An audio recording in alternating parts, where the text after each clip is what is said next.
नमस्कार, आप सुन रहे हैं रेडियो मधुबन 107.8 एफएम। सुनते रहिए, मुस्कुराते रहिए। आज के विशेष कार्यक्रम के अंतर्गत आप सभी का बहुत बहुत स्वागत है और हम वाइल्ड लाइफ वीक के माध्यम से अनेक विशेषज्ञों को आपके सामने लाएंगे और साथ ही साथ एक्सपर्ट्स के माध्यम से हम वाइल्ड लाइफ को समझेंगे, उसके संरक्षण के बारे में जानेंगे। आज हम डॉक्टर सतीश शर्मा जी से बात करेंगे और जिनके बारे में जितना भी कहा जाए उतना ही कम। वो एक मार्गदर्शक है और हमारे इस उदयपुर के लिए, खास करके राजस्थान के लिए हम कह सकते हैं, वो पितामह के रूप में काम कर रहे हैं, कार्य कर रहे हैं आज भी। और आपने 2007 में भी पीएचडी डिग्री हासिल किया है, लेकिन आपने 1991 में भी पीएचडी प्लांट लाइफ के बारे में भी आपने स्टडी किया है। और जिसको अगर हम हिंदी में कहना चाहें तो 1991 में आपने राजस्थान विश्वविद्यालय जयपुर से पूर्वी राजस्थान में पौधों और बुनकर पक्षियों पर आपने पीएचडी की है, शोध किया है।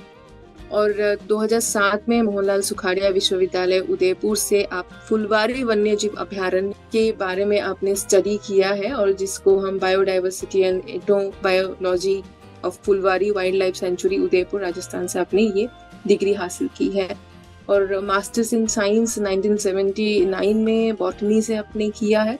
और इसके साथ साथ आपके पास बहुत सारे क्वालिफिकेशंस हैं जो हम बीच बीच में हमारे श्रोताओं को बताते रहेंगे। तो आइए हम सर से अभी मुलाकात करते हैं और उनसे वाइल्ड लाइफ वीक के बारे में जानते हैं, बातें करते हैं। और फिर आपके मन में जो भी क्वेश्चंस होगा श्रोताओं, तो आप हम तक पहुंचा सकते हो 94 14 15 14 15 पर। सर, आपका बहुत बहुत स्वागत है रेडियो मधुबन पर। बहुत बहुत धन्यवाद मैम, नमस्कार। और आपके सारे श्रोताओं को भी मेरा बहुत ही आदर के साथ नमस्कार। नमस्ते सर। आपने बहुत सारे रेडियो टॉक्स भी दिया है और बहुत सारे इंटरव्यूज भी आपने दिया है। ये कम्युनिटी रेडियो स्टेशन है, यहाँ के लोकल ट्राइबल लोगों के लिए और मार्जिनलाइज्ड लोगों के लिए हम प्रसारण करते हैं। तो आपसे जानना चाहेंगे, क्योंकि वो भी वन को बहुत अच्छे से समझते हैं और आप तो इसके बारे में शोध करते हैं, आपको एक्सपर्ट के रूप में और ज्यादा जानकारी है। तो वन्यजीव सप्ताह के बारे में आपसे जानना चाहेंगे कि ये मनाए जाने की पृष्ठभूमि क्या है और इसका क्या उद्देश्य है। देखिए, सबसे पहले तो जैसा आपने कहा कि आप ट्राइबल बेल्ट में प्रसारण करते हैं, तो ये बिल्कुल ये कम्युनिटी बड़ी अद्भुत कम्युनिटी है। मैंने उनके बीच में मेरे जीवन का बहुत बड़ा समय निकाला है। मेरी राजकीय सेवा भी मैंने झाडोल, कुटरा जैसे रिमोट एरिया है इनमें के साथ रहा हूँ, उनसे बहुत कुछ सीखा हूँ। और वो लोग जंगलों को बचाने में अपना बहुत बड़ा योगदान देते आए हैं, इसलिए उस कम्युनिटी को बहुत बहुत नमन। और सभी हमारे ग्रामीण, सभी पूरे देशवासियों को, हमारे प्रदेशवासियों को जो भी सुन रहे हैं, सबको बहुत आदर के साथ नमन। और जैसा आपने कहा, ये जो हमारा वन्य जीव सप्ताह है, वाइल्ड लाइफ वीक है, ये हम क्यों मनाते हैं? और देखिए कि एक समय था, हम अगर 100 साल पहले चले जाएं, उस समय अंग्रेजों का राज था, लेकिन हमारे राजाओं की, देसी राजाओं की रियासतें भी थी। और उस समय के अगर आप प्रदेश के विभिन्न जंगलों पे, चारागाहों पे, वनों पर, नदियों के किनारे वेस्टलैंड है, बीहड़ हैं, उनका अगर नजर डालें तो आप देखिए तरह तरह के वन्य जीव थे। संख्या भी अधिक थी और विविधता भी अधिक थी। दोनों चीजों में ये प्रदेश बहुत धनी था।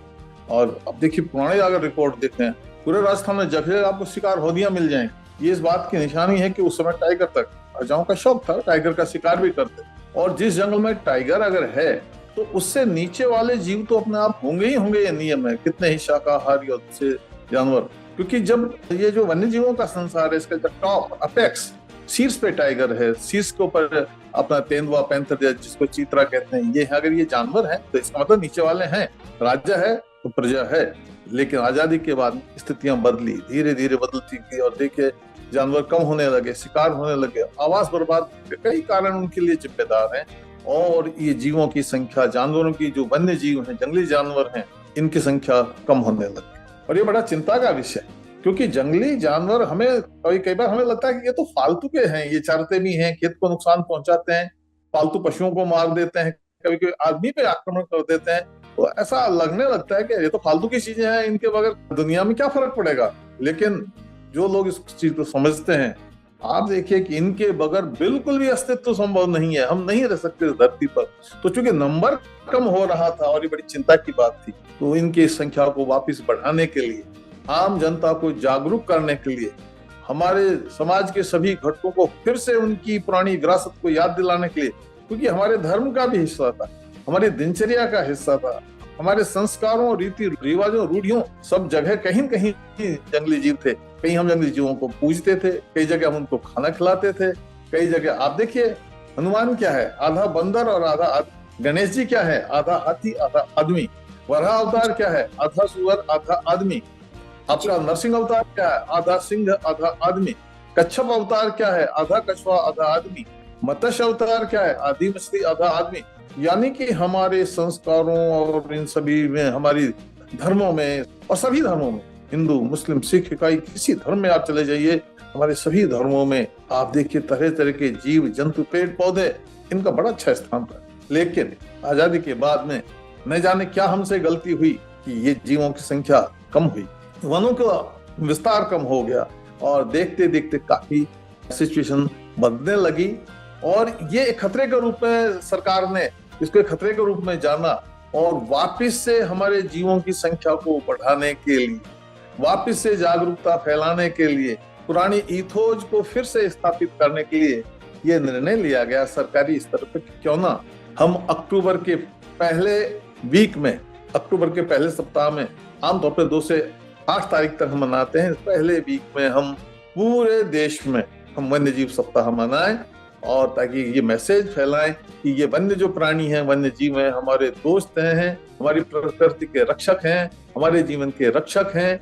इसी उद्देश्य को जन जन जन तक फैलाने के लिए हर साल अक्टूबर के महीने में पहले सप्ताह में ये वाइल्ड लाइफ वीक मनाया जा रहा है। और इसकी शुरुआत देखिए, जो सबसे पहले इसकी जो शुरुआत, हालांकि ये सोच तो 1952 में ही आ गया था, आजादी के सिर्फ आप देखिए करीबन 5 साल बाद ये सोच तो आ गया था कि कहीं न कहीं हमारे जीवन की संख्या घट रही है, अब इसको बढ़ाया जाए, और वहीं से इसकी एक शुरुआत प्रारंभ हो जाती है। इसकी थोड़ी सी मैं हिस्ट्री को अगर बताना चाहूँ आपको, तो हमारे देश की जो वन्यजीव संपदा है, इसको बचाने के लिए एक बोर्ड बना हुआ है राष्ट्रीय स्तर पर, उसका नाम है Indian board of wild life. ये पूरे देश के वाइल्ड लाइफ के बारे में सोचता है, सुझाता है। तो इसी बोर्ड ने, जो हमारा Indian board of wild life, इसी ने 1952 में इस सरकार को सुझाव दिया कि क्यों ना हम हर साल अक्टूबर के महीने में एक वन्य जीव सप्ताह का आयोजन करें, जिससे जागरूकता फैले। और इसने फिर 1955 में थोड़ा ये और आगे बढ़ा और एक वाइल्ड लाइफ डे के रूप में इसको मनाया जाने लगा। लेकिन इसने वास्तविक अपना जो रूप ग्रहण किया वो 1957 में ग्रहण किया, और तब से निरंतर ये जो सप्ताह है ये मनाया जा रहा है। देश के सभी चिड़ियाघरों में मनाया जाता है। जे देश के जो वन विभाग हैं, वन्य जीव मंडल हैं, वो सभी इसको अपने अपने क्षेत्रों में मनाते हैं। और अब तो अच्छी बात यह है कि बहुत सारे एनजीओ इसमें शामिल हैं, आम जनता इसमें शामिल है, स्कूलों में बहुत सारे कार्यक्रम होते हैं, कई यूनिवर्सिटी में बाकायदे वन्य जीवों से संबंधी और फॉरेस्ट्री संबंधी पाठ्यक्रम चलाए जाते हैं। वन्य जीवों से संबंधित बहुत सारे देश में रिसर्च स्टेशन हैं, सभी जगह इसको व्यापक रूप से मनाया जाता है। तो इस तरह देश की वन्य जीव संपदा के संरक्षण, संवर्धन और उसकी बढ़ोतरी, संवर्धन के लिए, कंजर्वेशन के लिए, प्रोटेक्शन के लिए, प्रोपेगेशन के लिए ये सप्ताह हर साल हम मनाते आ रहे हैं। जी सर, इसके जो वार्षिक विषय है इसे कैसे तय किया जाता है? और देखिए कि वैसे तो ये पहले ही तय है कि 1952 में हमने कह दिया था कि हमारा जो ब्रॉड विषय है, बड़ा विषय तो यह है कि हमारी वन्य जीव सप्ताह हमारे फोकस में रहे। हम इस सप्ताह में जो कार्यक्रम रखेंगे वो रखेंगे जो वन्य जीवों से संबंधित हो। तो मैं इससे पहले ये बताना चाहूंगा कि वन्य जीव आखिर है क्या।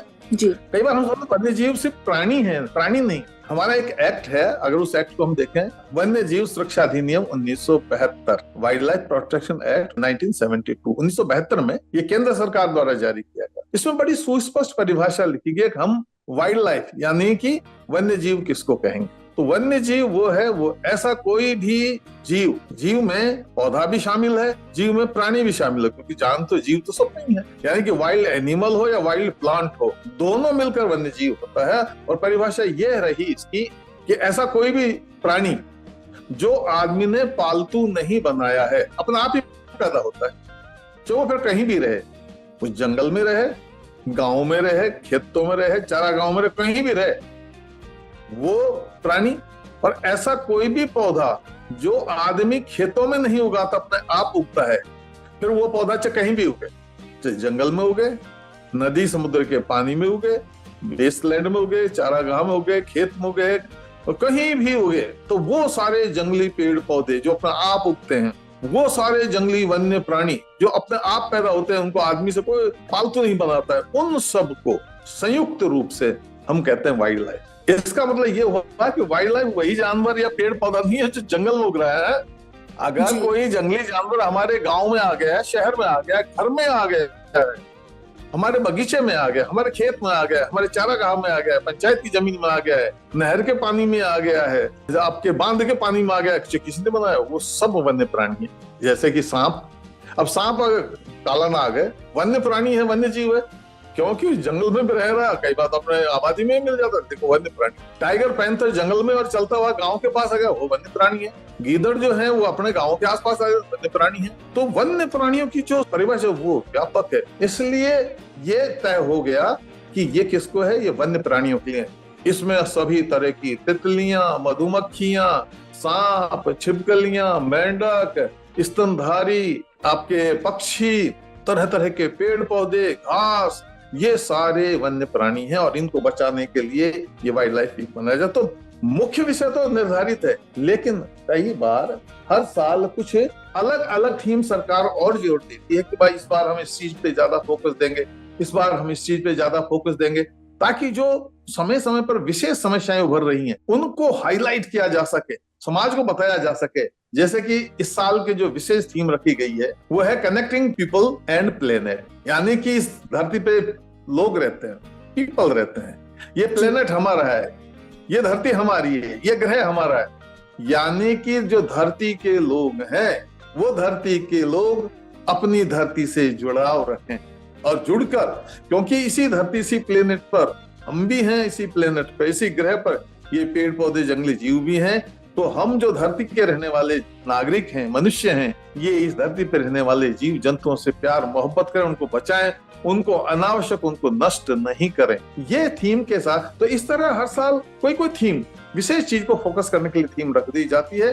तो ये एक तरह से देखिए कि जो वार्षिक विषय है वो इस पे तय कर लिया जाता है, और कई बार हम लोकल भी अपने किसी भी विषय को इसके साथ जोड़ लेते हैं। मान लीजिए जैसे कि कई जगह इस बार आप मेवाड़ देखिए, कुछ दिनों से पैंथर विशेष प्रॉब्लम कर रहा है, तो कई स्थानीय स्तर पे जैसे हम उस विषय को और जोड़ लेते हैं कि यहाँ के स्थानीय लोग और पैंथर, अब ये लोकल एक विषय हो गया, और बड़ा सामयिक भी है क्योंकि इस समय ताजा भी चल रहा है। तो ऐसे हर आदमी, हर विभाग अपने अपने इलाके में, उनको लगता है कि ऐसी कोई विशेष जानकारी हमारे समाज को चाहिए, हमारे लोगों को चाहिए, क्योंकि वो समस्या उस समय चल रही है या वो एक विशेष घटना उस समय हो रही है, उसको भी फोकस में ले आते हैं, ताकि लोग जागरूक हों, ताकि लोग शिक्षित हों, ताकि लोगों को ज्यादा से ज्यादा इंफॉर्मेशन इस विषय के बारे में मिले। तो इस तरह से ये जो विषय है, टाइटल है और सब टाइटल है, इनका निर्धारण किया जाता है। जी सर, जैसे आप forest department, government of Rajasthan के साथ लगभग 36 साल से आपने कार्य किया, और राजस्थान फॉरेस्ट सर्विस में आप असिस्टेंट कंजर्वेटर ऑफ फॉरेस्ट भी रहे हैं, तो आप राजस्थान की वनों की स्थिति के बारे में कैसे बयां करना चाहेंगे, यानी कि किस प्रकार के वन हैं और विभिन्न श्रेणियों और कितने क्षेत्रफल में फैले हैं ये? देखिए, राजस्थान, मैं तो कहूंगा कि भारत क्या, दुनिया में एक अद्भुत ही बहुत शानदार एक जगह है राजस्थान। बस एक चीज छोड़ दी जाए तो इस स्टेट के पास सब कुछ दिया है ऊपर वाले ने। सिर्फ यहाँ पर स्नोफॉल नहीं है, जो बर्फ, जो स्नो हिमालय में गिरती है, उसको अगर छोड़ दिया जाए तो इस स्टेट में सब कुछ। इस स्टेट में आप देखिए अर्ध सदाबहार वन है जो माउंट आबू के ऊपर मिल रहे हैं। इस स्टेट में रेगिस्तान है। इस स्टेट में बहुत ही सघन वन है। आप सीता माता, फुलवारी की नाल, कुंभलगढ़, इनमें चले जाएं, बहुत ही सघन वन है। इस स्टेट में माउंट आबू जैसे हिल स्टेशन, यहाँ देखिए आप चंबल जैसी सारी साल बहने वाली, पेरिनियल, बारहमासी बहने वाली नदियां हैं, सीजनल नदियां हैं, झील है, बांध है, यहाँ पर नमक की झीलें हैं, और मैं ये कहूंगा यहाँ समुद्र भी है, समुद्र था और है। प्राचीन समय में यहाँ टेथिस सी था, समुद्र था, पूरे ये अपना रेगिस्तानी इलाका ये टेथिस सी था, और ये समुद्र जो सूखा, तो समुद्र सूख गया, लेकिन उसके कुछ अवशेष बच गए। हमारी डीडवाना, पचभद्रा, ये जो सांभर, ये हमारी वही झील है जिसमें पानी समुद्र से भी 300 और 350 गुना ज्यादा खारा हो जाता है गर्मियों में जाते। आप देखिए, यानी वो समुद्र के अवशेष आज भी यहाँ पर है। तो आप देखिए, यहाँ अरावली पर्वतमाला है, यहाँ विंध्याचल पर्वतमाला है, यहाँ मालवा का पठार टच करके गया है, घास के मैदान है, यहाँ नदियों के किनारे रेवाइंस हैं, यहाँ बांस के आपके अच्छे जंगल हैं। तो आप देखिए, चारागाह, कई तरह के चारागाह, आप रेगिस्तान में चले जाइए, रेगिस्तानी चारागाह है, तो आप अरावली में चले जाइए, रोलिंग ग्रासलैंड है, अद्भुत स्टेट, इतने सारे वेरिएशन यहाँ देखने को मिलते हैं। और ये जो सारी चीजें जो हैं, तो मैं कहूंगा कि ये अद्भुत एक कॉम्बिनेशन है। ये जो हमारा वन क्षेत्र है, ये तरह तरह के जो हमारे हैबिटाट हैं, वन जीवों के हैबिटाट हैं, वन क्षेत्र हैं, इनको कानूनी रूप से 3 तरह के जंगलों में बांटा गया है।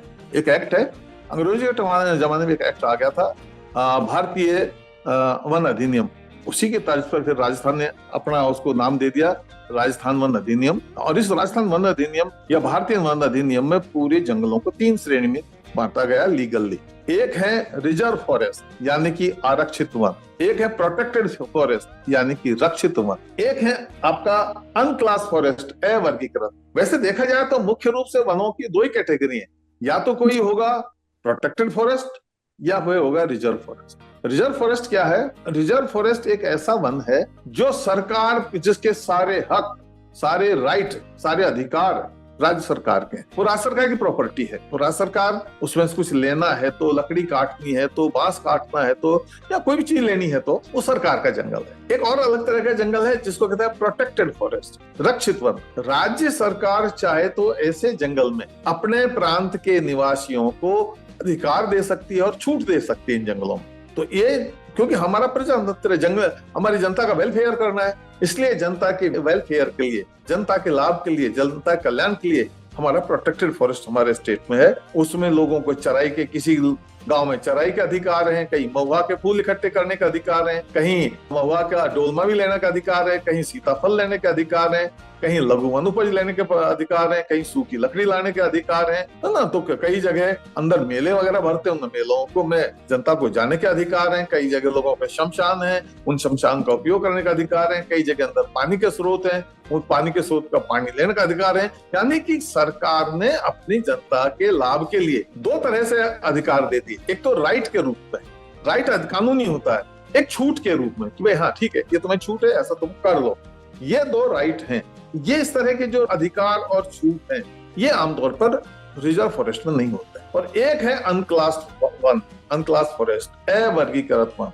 अवर्गीकृत वन क्या है? कई बार कुछ वन क्षेत्र विकास कार्य के लिए या किसी दूसरे कामों के लिए वो दूसरे विभागों को दे दिया जाता है। जैसे कि मान लीजिए इरिगेशन डिपार्टमेंट को एक बांध बनाना है और उनको 1000 हेक्टेयर वन विभाग की भूमि उनको दे दी। अब 1000 हेक्टेयर भूमि उन्होंने ले ली बांध बनाने के लिए। वो बांध ठीक है, जनता के काम आएगा, हमारे समाज के काम आएगा। तो जो सरकार है 1000 हेक्टेयर के बदले में 1000 हेक्टेयर जमीन वापिस वन विभाग को कहीं कहीं दूसरी जगह दे दे, या तो इसी जिले में दे देगी या पूरे राजस्थान में कहीं भी जगह दे देगी। या जैसे ऐसे कुछ जमीन रेलवे की लाइन के लिए दे दी, कुछ जगह सड़क बनाने के लिए दे दी, या कुछ जगह गांव की स्कूल और आंगनबाड़ी बनाने के लिए 1 हेक्टेयर दे दी। किसी भी विकास कार्य के लिए, किसी भी जन कल्याण कार्य के लिए कुछ वन भूमि कई बार सरकार को वन क्षेत्र में से गांव के आसपास या किसी उचित जगह पर दूसरे विभाग या गांव को दे दी जाती है।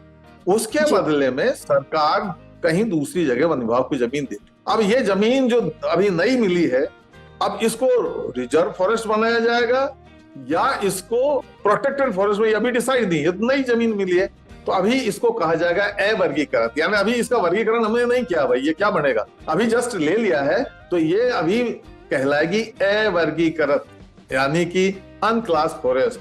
फिर इसका प्रोसेस होता है, प्रोसेस होकर यह तय कर लिया जाता है कि भाई इसको कौन सी कैटेगरी में ले जाएंगे, रिजर्व फॉरेस्ट बनाएंगे या इसको आपका प्रोटेक्टेड फॉरेस्ट बनाएंगे। तो जब तक ये दोनों फॉरेस्ट बनने में से किसी एक कैटेगरी में नहीं जाती है, तब तक इसको कहेंगे अनक्लास फॉरेस्ट। तो इस तरह के सारे वन को देखा जाए राजस्थान में, तो पूरे राजस्थान का जो क्षेत्रफल है उसका लगभग 9.60, यानी मोटा अगर माने तो 10% जो जमीन है वो वन विभाग के पास वन क्षेत्र के रूप में है।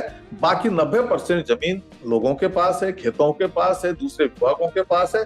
तो वन विभाग के पास सिर्फ इतनी जमीन है और इस जो 9.60 है जो प्रतिशत है टोटल हमारे राज्य का क्षेत्रफल, अगर उसको मैं वर्ग किलोमीटर में कहूं तो 32,863 वर्ग किलोमीटर जो जमीन है उस पर फॉरेस्ट है। इसमें जो रिजर्व फॉरेस्ट है यानी आपका आरक्षित वन है वो 12,176 वर्ग किलोमीटर में है। जो प्रोटेक्टेड या रक्षित वन है वो 18,543 वर्ग किलोमीटर में है। और जो अवर्गीकृत या अनक्लास फॉरेस्ट है वो 2,144 वर्ग किलोमीटर में है। तो ये अभी राजस्थान के पास वन क्षेत्र है। तो देखा जाए तो वन क्षेत्र की कमी है, क्योंकि हमारी राष्ट्रीय जो वन नीति है, हमारी नेशनल फॉरेस्ट पॉलिसी, वो ये कहती है कि हमारे पास 33% वन क्षेत्र होना चाहिए। तो हमारा जो, अगर हम इसको 100% हमारा मान लेते इसमें से, 100% में 70% हमारे पास और कामों के होना चाहिए हमारे राज्य में, और 30% हमारी जो भूमि है वो वनों के नीचे होनी चाहिए। तो इस तरह से देखें तो वन विभाग के पास सिर्फ 10% ही जमीन है, 10 से भी थोड़ी सी कम है। अभी भी वन क्षेत्र के मामले में हमारा राज्य थोड़ा सा पीछे चल रहा है। जी, तो आम जनता इसमें कैसे योगदान दे सकता है इसे आगे बढ़ाने के लिए? देखिए, आम जनता काफी इसमें योगदान का, और देखा जाए तो आम जनता का ही सहयोग चाहिए, क्योंकि हमारी बहुत सारी ऐसी जमीनें हैं जिनमें हम पेड़ पौधे लगा सकते हैं। हम जहाँ हमारी खेती हो रही, खेती की जमीन को हम खराब ना करें। खेती की जमीन हम फसल पैदा करते रहे, बागवानी जमीनों हम बागवानी करते रहे, चारागाह की जमीनों में हम चारागाह हमारी घास लगाते हैं, क्योंकि वो भी हमारे लिए जरूरी है, हमारे पशुधन के लिए, हमारे जीवन के लिए वो भी जरूरी है। लेकिन हम ऐसी कुछ जगह है जहां पर हम वनों को बढ़ा सकते हैं। जैसे कई जगह वेस्ट लैंड है, वहां हम नए वन क्षेत्र लगा सकते हैं। खेतों की जो पालियां हैं, टोले हैं ना, दो खेतों के बीच में थोड़ा सा पाली एक बंड होता है जो दो खेतों को बांटता है, उस पर कुछ पौधे लगा सकते हैं। हमारे पास हर गांव में एक शमशान है, हम शमशानों में हर जगह थोड़ी मोटी जमीन मिलती है, वहां हम कुछ पौधे लगा सकते हैं। हम नदियों के किनारे किनारे पौधे लगा सकते हैं। हमारे पास हर गांव में एक स्कूल है, स्कूल में खेल के आंगन के चारों तरफ लगा सकते हैं, जहां बच्चे बैठते हैं सुस्ताते हैं वहां हम कुछ पौधे लगा सकते हैं। कई स्कूलों में तो और भी ज्यादा जमीन उपलब्ध है, बहुत सारी यूनिवर्सिटीज हैं, कॉलेज हैं, जहां काफी जमीन है, वहां उन जमीनों में भी जो हिस्सा काम में नहीं आ रहा है, व्यर्थ पड़ा है, वहां भी हम पौधे लगा सकते हैं। इसके अलावा गांवों, शहरों, खासकर शहरों में बड़ा पॉल्यूशन फैलता जा रहा है, इतने व्हीकल होते जा रहे, इतनी धुआं है, इतना शोर शराबा है, इतनी गर्मी बढ़ती जा रही है, वहां भी छोटे छोटे खाली स्थान पड़े हुए हैं। अगर हम पौधे लगाकर उनको ग्रीन स्पेस के रूप में विकसित कर दें तो शहरों के एक तरह से आबो हवा के लिए, शहरों के प्रदूषण को कम करने के लिए ये जो ग्रीन स्पेस है, ये शहरों में एक तरह से लंग्स की तरह, शहर के फेफड़ों की तरह काम करेंगे। वहां भी हम पौधे लगा सकते हैं। हमारे देश में सड़कों का बहुत बड़ा जाल है। आप देखिए, हाईवेज हैं, डिस्ट्रिक्ट रोड हैं, गांव तक अप्रोच रोड है, इन सड़कों के किनारे हम दोनों तरफ एक एक कतार भी अगर पौधों की लगा दें, कई जगह तो लगी हैं, लेकिन जहां नहीं लगी हैं हम वहां पर एक लाइन या दो पंक्तियों में पौधे लगाएं। आप देखिए, हम बड़ी संख्या में पौधे लगा सकते हैं। रेलवे लाइनों के दोनों तरफ पौधे लगा सकते हैं, नहरों के दोनों तरफ हम पौधे लगा सकते हैं। हमारे जो बांध हैं, डैम हैं, बांधों के डाउन स्ट्रीम में उनके हम पौधे लगा सकते हैं। हर गांव में कोई न कोई तालाब जरूर है, तालाब की पाल पर हम पौधे लगा सकते हैं। तो इस तरह से हम अपने आसपास ही देखेंगे तो हमें कहीं कहीं छोटी छोटी जगह मिल जाएंगी, जहां चौराहे हैं, तिराहे हैं, जहां दो सड़कें आके मिलती हैं, लोगों को बैठने के लिए हम 2-4 पौधे हर जगह लगाने लग जाएं। हजारों तिराहे, हजारों चौराहे हैं। इस तरह हमारे देश में जहां नदियों का संगम है, 2 नदियां, 3 नदियां मिलती हैं, कोई इनको धार्मिक स्थल भी होता है, उन धार्मिक स्थलों पे हम लगा दें। इसी तरह गांव में कई जगह मेला स्थल होते हैं, वहां मेले भरते हैं, वहां भी हम पौधे लगा के बचा दें तो मेले के टाइम में लोगों के बैठने के भी काम आएंगे। नीचे उनकी छाया में दुकानें भी लगा सकती हैं। कई गांवों में हाट बाजार भी लगते हैं। राजस्थान में तो थोड़ा परिपाटी कम होगी, लेकिन अभी दक्षिण भारत में जाए, पूर्वी भारत में जाए तो पूरे वीक के किसी एक दिन एक हाट बाजार लगता है। ऐसे हाट बाजार के जो स्थल हैं वहां पर भी हम पौधे लगाएं। तो इस तरह हम धीरे धीरे हम इस तरफ सोचें, बढ़ें, काम करें तो हर गांव में हम कुछ 100 से लेके हम और भी ज्यादा पौधे लगा सकते हैं। तो डेफिनेटली इससे हमारे देश में हरियाली बढ़ेगा। और सरकार ने कार्यक्रम भी चलाया है, ट्री आउटसाइड फॉरेस्ट, यानी कि फॉरेस्ट में तो है, हम फॉरेस्ट की लैंड को नहीं बढ़ा सकते, लेकिन ट्री का कवर तो बढ़ा सकते हैं फॉरेस्ट की लैंड के बाहर। तो खेतों में भी जहां जहां जरूरी है, खेतों में जहां वेस्ट लैंड है या जो चारागाह की भूमि है, चारागाह की भूमि में हम कम संख्या में चारा देने वाले वृक्ष भी लगा सकते हैं। तो इस तरह से और बहुत सारे ऐसे पहाड़ हैं जो देखिए कि नंगे हो गए कई जगह। अगर दक्षिणी राजस्थान में चले जाएं तो ऐसे पहाड़ी क्षेत्र ऐसे हैं जो वन विभाग के पास भी हैं और लोगों के पास भी हैं। पूरे राजस्थान में तो सारे पहाड़ हैं वन विभाग के पास, लेकिन दक्षिणी राजस्थान एक ऐसा प्रदेश, ऐसा भाग है प्रदेश का, ऐसा भाग है जहां पहाड़ जनता के पास भी हैं। तो उन पहाड़ों पर जहां पौधे नहीं हैं वहां भी उपयुक्त प्रजातियों का रोपण किया जाए तो हम धीरे धीरे हम वन क्षेत्र को बढ़ा सकते हैं, हरियाली को बढ़ा सकते हैं। ट्री या जो वृक्षों का कवर है, वन क्षेत्र के बाहर वृक्षों की जो संख्या और कवर है उसको हम बढ़ा सकते हैं। शहरों का आकार बढ़ रहा है, शहरों में भी हम इन पौधों को लगाकर हरियाली को बढ़ा सकते हैं। और सिर्फ पौधे लगाने नहीं है, लगाकर उनको अगले 3-4 साल तक बचाना भी है ताकि पौधा जम जाए, तभी उस पौधे का कोई मूल्य है जी। अगर हमने पौधा लगाया लेकिन बचा नहीं पाए तो फिर हमारा उद्देश्य उनको हम बचाएं भी। जी सर, तो सर आप कह रहे हैं पौधा सिर्फ लगाना नहीं है लेकिन उसको बचाना है। बचाना। जी। सर आपने बच्चों के लिए भी काम किया है, अभी भी लगातार आप कर रहे हैं और आप एक इवैल्यूएटर के तौर पर नेशनल चिल्ड्रन साइंस कांग्रेस के साथ भी जुड़े हुए हैं। तो आपसे पूछना चाहेंगे, अगर किसी बच्चे को हम समझाएं अभयारण्य की जरूरत क्यों है, हमें राष्ट्रीय उद्यान की क्या आवश्यकता है, बाग परियोजनाएं क्यों चलाए जा रहे हैं देश में, तो क्या कहना चाहेंगे आप? देखिए, हमारे बच्चों को शुरू से विज्ञान का विषय पढ़ाया, विज्ञान के विषय में भी ये सारी चीजें आती हैं। इसके अलावा हमारे बहुत सारे तीज त्योहार हैं, उनमें बहुत सारे कोई किसी जानवर से भी उनका संबंध है, पौधों से भी संबंध है, परिपाटियों से भी संबंध है। और जैसा मैंने शुरू में बताया, हमारे जो संस्कार हैं, हमारे जो ग्रंथ हैं, चाहे हम किसी धर्म को माने, हर धर्म में कहीं कहीं उनका उल्लेख है। तो इन्हीं सभी हम उन धर्मों से, अपने धर्मों से भी जोड़े इन चीजों को। तो देखिए, हमारे घरों में हम एक माहौल पैदा कर सकते हैं बच्चों को प्रकृति के बारे में बताने। और इसलिए अच्छा ये रहेगा कि हम छोटे छोटे बच्चों को, माता पिता, आजकल मैं देखता हूँ कि माता पिता अपने बच्चों में पैसा तो इन्वेस्ट कर रहे हैं लेकिन समय इन्वेस्ट नहीं कर रहे। मैं माता पिताओं को कहना चाहूंगा, बच्चों में समय भी इन्वेस्ट करें। बच्चों को कभी कभी नेचर में भी लेके जाएं, अभ्यारण्यों में लेके जाएं, नेशनल पार्क में लेके जाएं, चिड़ियाघरों में लेकर जाएं, कंजर्वेशन रिजर्व में लेकर जाएं, और जब जाएं वहां उनसे बातचीत वहां करें। घर में अगर हम सेंचुरी के बारे में बात करेंगे, नेशनल पार्क के बारे में बात करेंगे तो बच्चा इतना नहीं पकड़ पाएगा। लेकिन हम जब सेंचुरी में ही खड़े हुए हैं बच्चे के साथ, नेशनल पार्क में खड़े हुए हैं, चिड़ियाघर में खड़े हुए हैं, और वहां या किसी स्नेक पार्क में खड़े हुए हैं, या बर्ड पार्क में खड़े हुए हैं, या किसी बटरफ्लाई पार्क में खड़े हुए हैं, तो वहां बच्चे का कंसंट्रेशन अलग तरह का, बच्चा एक अलग धरातल पर होता है। वो वहां देखता है, सुनता है, महसूस करता है, वहां जल्दी पकड़ेगा। तो ये सारी चीजें उनको बताएंगे। तो इनके सिलेबस में भी है ये बहुत सारी चीजें। बच्चों के सिलेबस में फूड चेन की बात है, बच्चों के सिलेबस में जानवरों का प्राणियों का वर्गीकरण है, पौधों का वर्गीकरण है, फूलों की वहां पर काफी डिटेल में चीजें हैं। बच्चों को लाभप्रद जानवर, पॉलिनेशन, सीड डिस्पर्सल, बहुत सारी चीजें, फोटोसिंथेसिस, लीफ फॉल, कितने ही ऐसे फिनोमिनन हैं जो बच्चे छोटी क्लास से बड़ी क्लास, और इवन यहाँ तक मैं तो ये कहता हूँ जो जूलॉजी बॉटनी में एमएससी पीएचडी कर रहे हैं, सब नेचर से जुड़े हुए हैं। इसलिए उन बच्चों को हम बताएं कि एक सेंचुरी क्या है, नेशनल पार्क क्या है। तो मैं आपको आपके आज के कार्यक्रम के माध्यम से बताना चाहूंगा कि इनका मतलब क्या है। देखिए, संरक्षण दो तरह से संरक्षण होता है। एक है संरक्षण इन सीटू, एक है एक्स सीटू। इन सीटू का मतलब है प्रकृति में जो जानवर या पौधा जहां जन्म ले रहा है उसको वहीं पे बचाओ, उसको कृत्रिम कंडीशन, कृत्रिम हालात मत दो, उसको प्राकृतिक उसके घर में ही बसाओ, बचाओ, बढ़ाओ, मौका दो।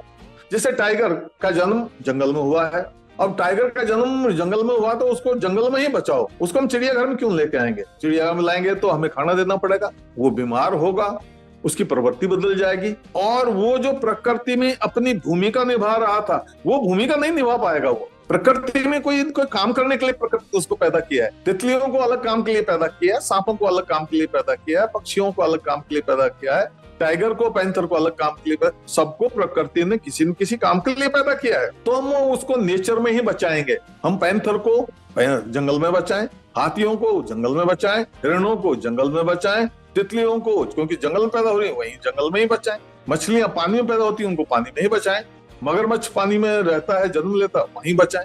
तो वहीं बचाएं, वहीं बढ़ाएं।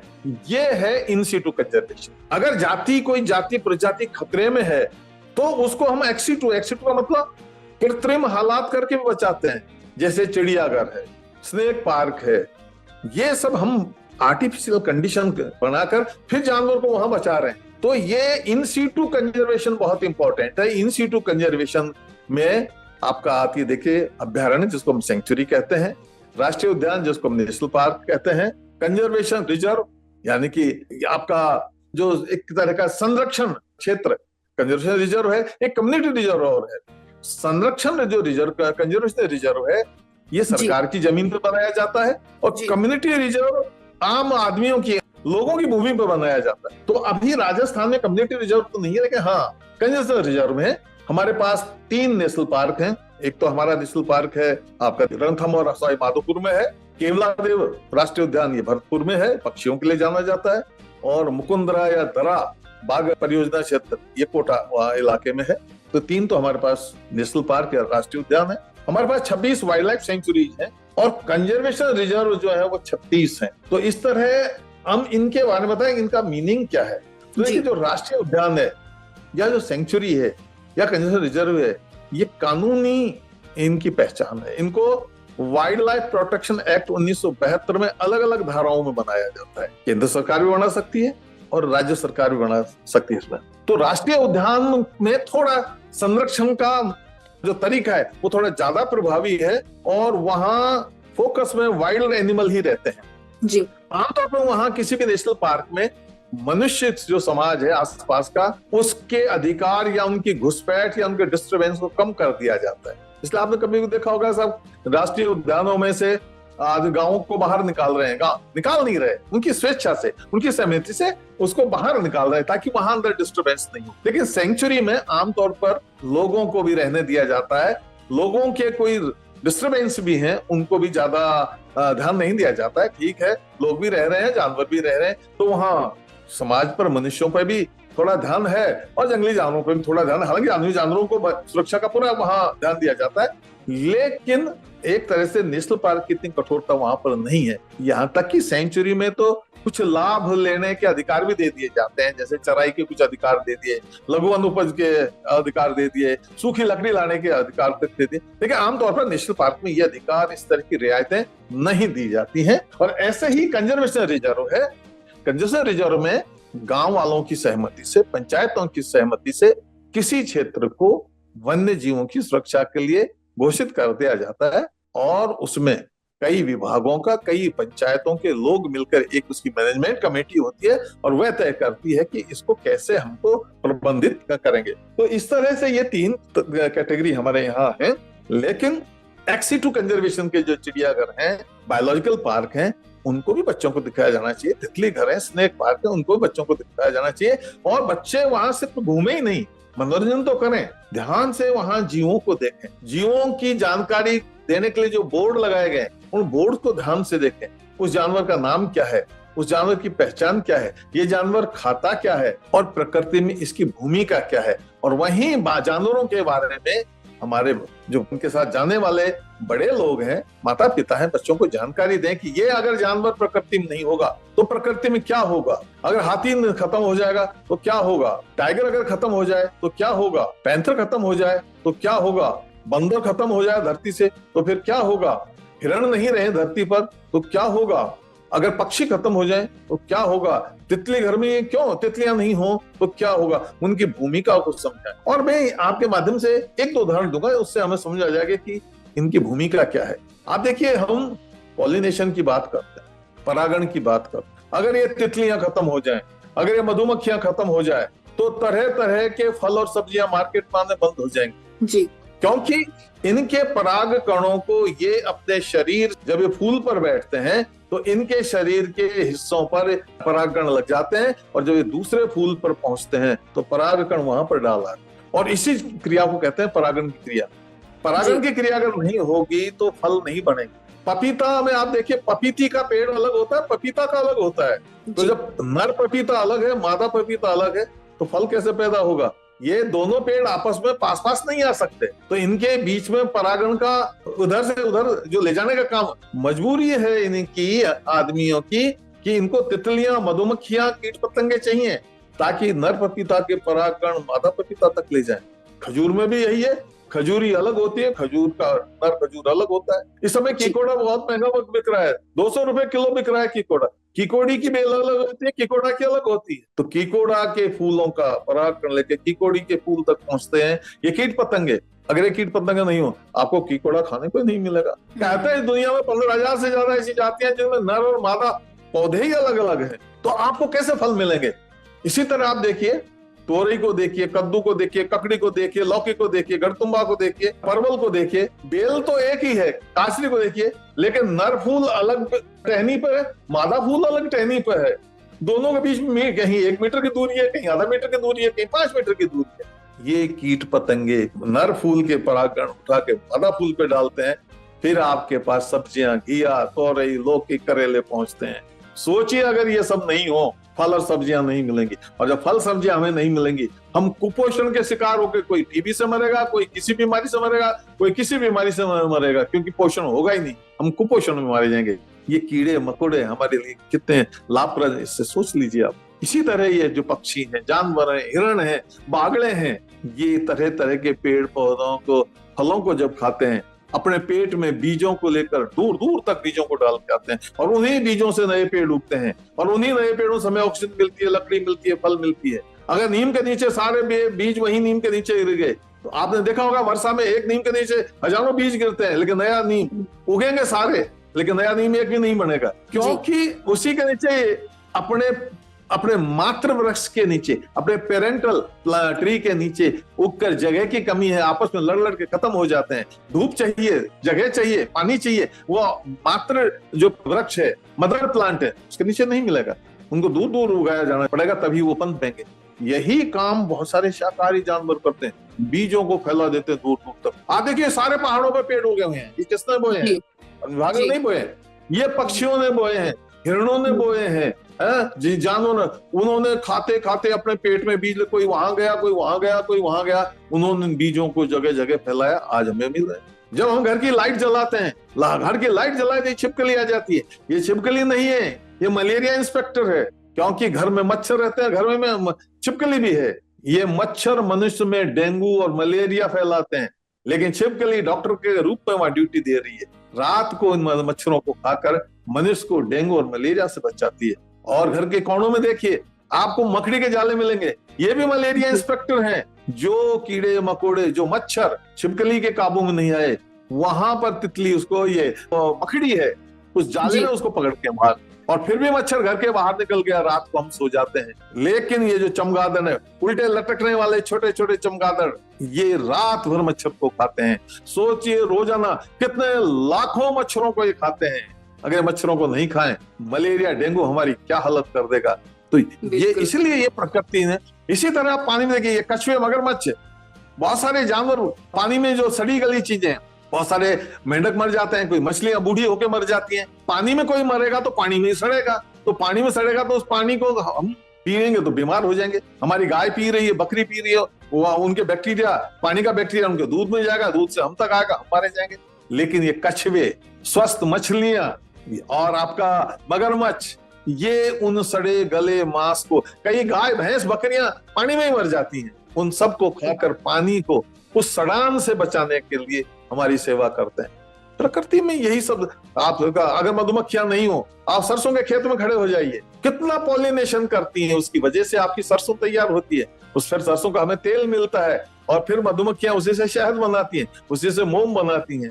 ये जो छोटे छोटे जीव हैं, कितने बड़े बड़े काम कर, और इन्हीं की वजह से जो इन्होंने बीजों का प्रकीर्णन किया, ये बीज उगकर नए वृक्ष बनते हैं, और नए वृक्ष उगकर हमें ऑक्सीजन देती है। हमको 3 सिलेंडर ऑक्सीजन के चाहिए रोजाना। 1 सिलेंडर ऑक्सीजन की कीमत है 700 रुपया, तो 3 सिलेंडर की कीमत होगी 2100 रुपया। हर आदमी को 2100 रुपए की ऑक्सीजन रोजाना चाहिए। ये कहां से आएगी? हरे पेड़ पौधों से। लेकिन हरे पेड़ पौधे से जब आएगी ना, जब हरे पेड़ पौधे उगेंगे।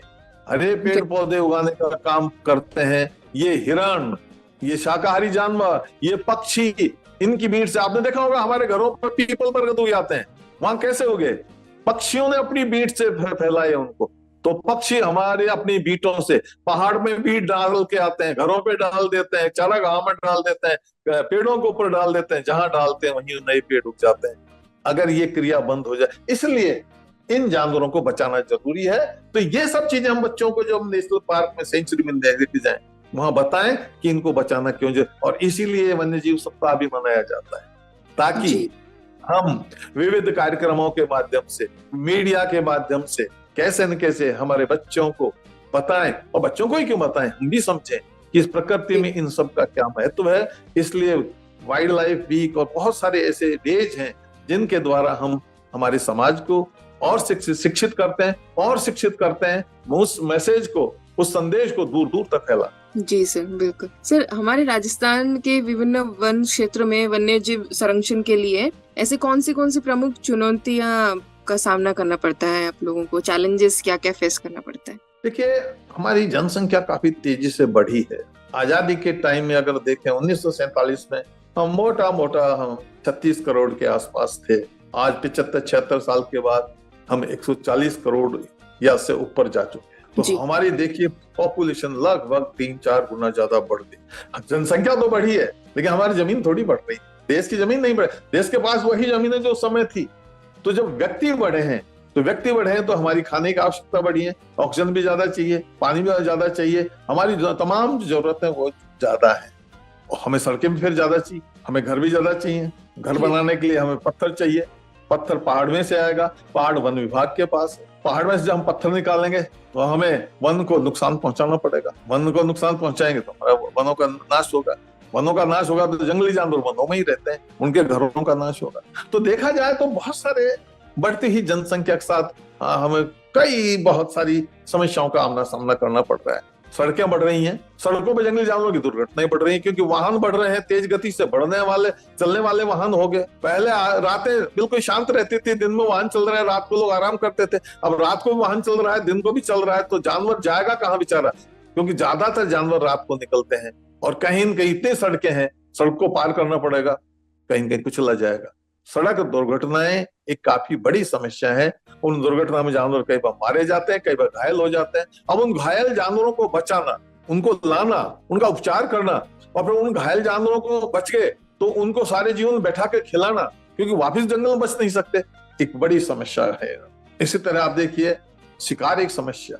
बहुत सारे पढ़े लिखे लोग शिकार में शामिल हो जाते हैं। कई लोग मांस खाने के शौकीन है, कई जगह तस्करी होती है, उनकी फर की तस्करी होती है, कई जानवरों की खालें जो है महंगे भावों से अंतरराष्ट्रीय बाजार में बिकते हैं। तो ऐसे तस्करी के ग्रोह के साथ कई लोग जुड़ जाते हैं और शिकार करते हैं। कुछ लोग लोकल ले उसको मार के खाते हैं, ये भी एक बड़ी चुनौती है। कई जगह तो परिपाटी है शिकार की। अगर दक्षिण राजस्थान में देखें, कई जगह एडा का मतलब है एडा के रूप में शिकार होता है, यानी सारा गांव शिकार के लिए जाता है। होली के 6-7 दिन बाद, मकर संक्रांति के दिन पूरा गांव जाता है, और हजारों सालों से परिपाटी है। ये भी एक समस्या है। इस तरह आप देखिए, हमारे यहाँ बहुत सारे ऐसे कुएं हैं जिन पे मुंडेर नहीं है। कुछ पैसा बचाने के लिए, कुएं की लागत घटाने के लिए किसान लोग क्या करते, कुआं तो बनाया लेकिन उसमें मुंडेर नहीं है। जब मुंडेर नहीं है तो उसमें रेंगते कभी सांप गिर गया, कभी कोई उसमें अजगर गिर गया, कभी उसमें कोई गिदड़ गिर गया, कभी कोई भागता हुआ पैंथर गिर गया, कभी नीलगाय गिर गया, तो कभी कभी पालतू पशु भी गिर जाते हैं, व्यक्ति आदमी भी गिर जाते हैं। तो बिना मुंडेर के जो कुएं हैं, इनमें एक्सीडेंट होकर जानवर गिर जाते हैं, ये भी एक समस्या है। पतंग की डोरी एक समस्या है। कई बार हम बहुत सारे, हमारे कई ऐसे त्योहार भी हैं जिन पर हम काफी पतंगबाजी करते हैं, पतंग चलाते हैं, और पतंगों की डोरियों को फिर हम उलझी हुई छोड़ के चले जाते हैं। इन पतंग की डोरियों में बहुत सारे पक्षी टकरा कर अपनी टांग कटवा लेते हैं, पंख कटवा लेते हैं, गले में उनके फंदा लग जाता है, मारे जाते हैं, कई घायल हो जाते हैं। तो ये पतंग चलाना कोई बुरी बात नहीं, पतंग को चलाएं, लेकिन हम पतंग के अपने चलाने के बाद में हम सब मिलकर 1 या 2 दिन इस काम के लिए रखें कि पतंग की डोरियों को हटाकर उसको जला दें जो इधर-उधर उलझी हुई है, ताकि वो दुर्घटना में पक्षी होता है। ऐसे इलेक्ट्रोक्यूशन बढ़ता है, क्योंकि बिजली के तारों की लाइनों का जाल फैल रहा है। कई बार थोड़े जो बड़े जानवर हैं, ज्यादा बड़े पंखों वाले हैं, मोर है, सारस है, गिद्ध है, बड़े पंख 2 तारों को टच कर जाते हैं, और जब 2 तारों को टच कर जाते हैं तो वो एक्सीडेंट हो गए, वो करंट की चपेट में मारे जाते हैं। आप वेस्टर्न राजस्थान चले जाइए, आप देखिए कितना तारों का जाल है, आपका इलेक्ट्रिक पावर्स वहां पर है, उसकी वजह से गोडाउन बड़ी संकट में आ गया है। तो ये इलेक्ट्रोक्यूशन, बिजली के तारों का जो करंट है, ये भी एक बड़ी समस्या है।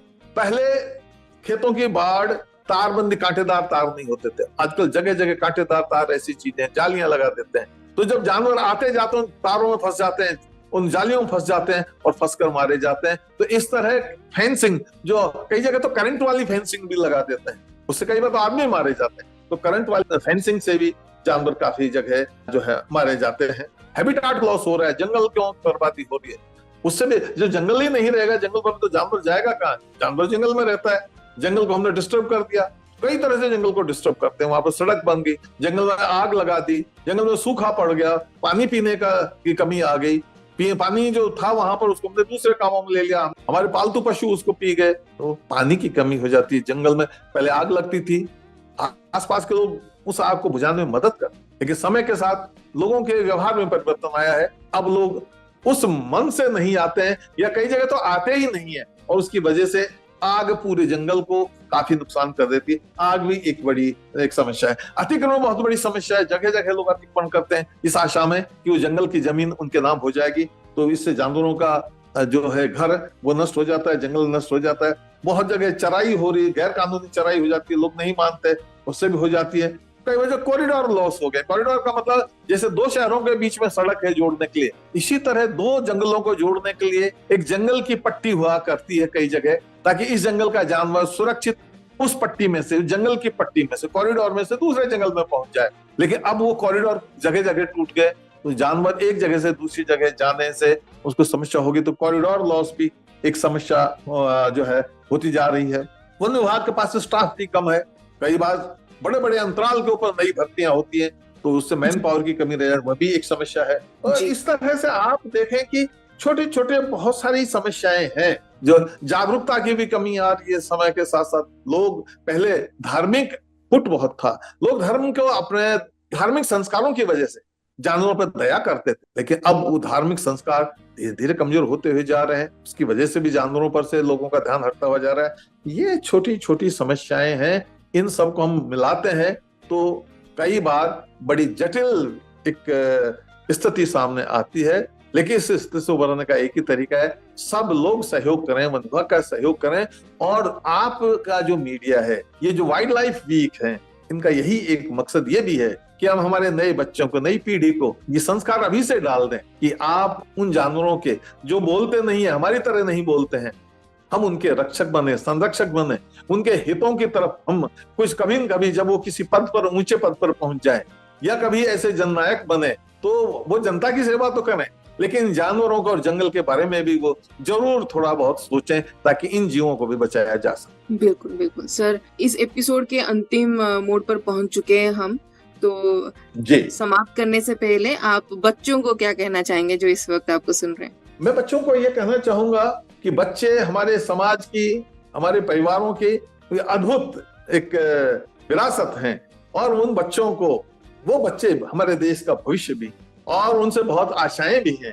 हमारी जाने वाली पीढ़ी ने हमको हरे भरे वन दिए हैं, हमारे वनों में बहुत तरह के जीव जंतु दिए हैं, हमें पानी दिया है, हमें साफ हवा दी है, हरे भरे खेत दिए हैं, हमें अच्छी संस्कृति दी है, अच्छे संस्कार दिए हैं। हम उस विरासत को आगे तक ले जाएं, उसके संरक्षक बने, अपने माता पिता के साथ, अपने टीचर्स के साथ ये बच्चे जंगल में जाएं, सेंचुरीज में जाएं, नेशनल पार्क में जाएं, चिड़ियाघर में जाएं। वाइल्ड लाइफ वीक में तो फीस भी माफ होती है सरकार की तरफ से, और फीस भी देखें तो बच्चों के लिए फीस भी थोड़ी सी ही है। अपने प्रधानाध्यापक का एक पत्र ले जाएं कि हमारे बच्चे आ रहे हैं और इनको छूट दी जाए। तो अगर वाइल्ड लाइफ वीक के बाद भी ये बच्चे जाते हैं तो भी काफी छूट वहां पर मिलती है, और ये बच्चे इन सब नेचर की चीजों को बहुत नजदीकी से देखें, अपना मनोरंजन करें, लेकिन समझें, और साथ में एक नोटबुक भी ले जाएं, उसमें लिखें, नोट करके लाएं वहां पर उन्होंने क्या देखा, कौन सा जानवर देखा, उनको आनंद आएगा। और फिर जब उन नोट को देखेंगे, कई चीज उनके याद रहेंगे, और अपने सिलेबस में, अपने पाठ्यक्रम से उन चीजों को जोड़ के देखें। और टीचर वहां जब जाए तो पैसिवली नहीं घूमे, ये पहले से तय कर लें कि उनके पाठ्यक्रम की कौन सी चीज वहां पूरी हो सकती है, क्योंकि ये जो सेंचुरी, नेशनल पार्क, चिड़ियाघर है, एक तरह का ये तो प्रयोगशाला है, ये तो लेबोरेटरी है। अपनी इन लेबोरेटरीज में वहां बच्चों को सिखाएं, उनके दिमाग की खिड़कियों को खोलें। इससे हमारे बच्चे नेचर के बारे में बहुत ज्यादा सीखेंगे। और जब वो सीखेंगे, जानेंगे, निश्चित तौर पर जब वो आगे बढ़ेंगे, जब वो कहीं गवर्नमेंट की सर्विस में होंगे, या वो जननेता बनेंगे, या वो वैज्ञानिक बनेंगे, या वो इस देश के नागरिक बनेंगे, तो एक अलग ढंग से सोचेंगे। वो उस अपनी सीख को, बचपन की, वो क्लासरूम की, उस चाइल्डहुड की जो सीख उनमें दी गई थी, उस चीज को आगे ध्यान में वो रखेंगे। और डेफिनेटली वनों को, वन्य जीवों को, पानी को, नदियों को, पहाड़ों को, हरियाली को, चारागाह को बचाने, संरक्षित करने, सुरक्षित करने और उनकी बढ़ोतरी के लिए वो हमेशा उनके दिमाग में रहेगा, मन में रहेगा। और वो हमेशा सोचेंगे कि उनका गांव हरा हो, उनका घर हरा हो, उनकी गली हरी हो, उनका स्टेट हरा हो, उनका देश हरा हो। वो अपने घर से लेके और देश तक सोचेंगे। और वो डेफिनेटली अपने बच्चों की और कहूंगा, अपने घर पर एक तो पौधे जरूर लगाएं। और उन पौधों पर कभी कभी तितलियां आ रही हैं, कभी कोई दूसरा जीव मंडरा रहा है, उनको ध्यान से देखें, उनके बारे में जागरूक, माता पिता से, टीचर से पूछें कि मैंने आज एक ऐसी तितली देखी थी, मैंने आज एक ऐसा गिरगिट देखा था, मैंने मेरे घर में एक ऐसा चूहा देखा था, मैंने घर में एक कॉकरोच देखा, ये क्या होता है, मैंने एक मकड़ी देखी है। और आज तो मोबाइल भी है। माता पिता को कह के बच्चे मोबाइल से फोटो खींच के अपने टीचर को भिजवा के और उसके बारे में और भी जानकारी बढ़ाएं। यानी कि वाइल्ड लाइफ एक सिर्फ ये 7 दिन नहीं सीखे बच्चे, जीवन भर सीखें। सिर्फ चिड़ियाघर में ही नहीं सीखें, जानवरों के बारे में घर में भी सीखें, वो पार्क में भी सीखें, वो जंगल में भी सीखें, चिड़ियाघर में भी सीखें। जहां भी मौका मिले हर जगह सीखें। और सीखें नहीं, अमल में भी लाएं, कुछ कंट्रीब्यूट करें, जानवरों को, प्रकृति को, धरती को बचाने के लिए वो योगदान भी दें। और मुझे पूरा भरोसा है हमारे बच्चे इस पीढ़ी से अच्छा करेंगे और आने वाला भारत, आने वाला राजस्थान और भी हरा भरा होगा और राजस्थान में और भी ज्यादा जीवों की संख्या बढ़ेगी। बहुत बहुत धन्यवाद बच्चों को, सभी को पुनः बहुत बहुत सभी को अभिनंदन, नमस्कार, जय हिंद। जय हिंद सर, बहुत बहुत धन्यवाद आपका। और आप हमारे साथ जुड़े और गर्व की बात हमारे रेडियो स्टेशन के लिए भी, हमारे आबू के अंचल में सुनने वाले श्रोताओं के लिए भी, कि आप जुड़े हमारे साथ, हमें मार्गदर्शन प्रदान किया। और उम्मीद है आगे के एपिसोड्स में भी आप जुड़ेंगे और हमें मार्गदर्शन ऐसे ही देते रहेंगे। जी बिल्कुल। तो दोस्तों यहीं पर रुकते हैं, फिर मुलाकात होगी अगले कड़ी में। तब तक के लिए सुनते रहिए, मुस्कुराते रहिए रेडियो मधुबन 107.8 FM। और आप हमें फोन करके, मैसेज करके अपनी राय भेज सकते हैं, बता सकते हैं 9414151415 पर। नमस्ते।